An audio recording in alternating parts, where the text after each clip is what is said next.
విడిచిపెట్టుకోవడం అన్నది చెయ్యడానికి వీలు లేదు. ఎందుకో తెలుసా?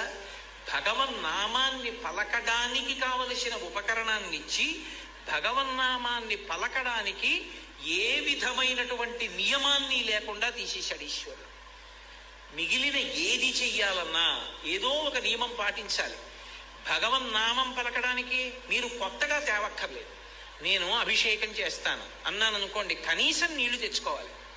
నేను సంధ్యావందనం చేస్తాను అన్నాను అనుకోండి, ఆచమనం చేయడానికి కనీసం అక్కడ ఒక పాత్ర ఉండాలి. నేను అర్ఘ్యం ఇస్తాను అంటే కనీసం అక్కడ నీళ్లు ఉండాలి. నేను రామనామం పలుకుతాను, ఏం కావాలి? నీకేం కావాలో అని పరమేశ్వరుడు ఇచ్చేశాడు. అది ఎప్పుడు నీతో ఉంటుంది.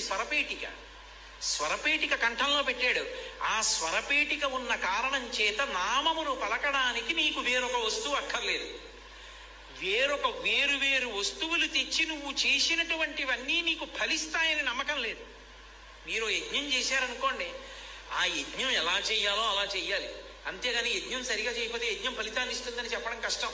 ఓ పూజ చేశారనుకోండి, పూజ యందు మనసు నిలబెట్టాలి, అప్పుడే ఫలితం ఇస్తుంది.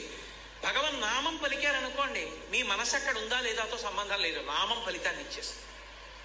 పైగా దేనికైనా ఉపకరణం కావాలి. భగవన్నామం పలకడానికి ఉపకరణం అక్కర్లేదు.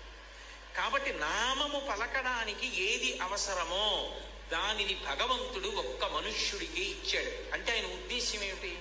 దీని తర్వాత నువ్వు మళ్ళీ జన్మ ఎత్తడానికి దురదృష్టం లేకుండా ఎంత గొప్ప సాధనం కావాలో అంత గొప్ప సాధనాన్ని నీకు ఇచ్చేస్తున్నాను.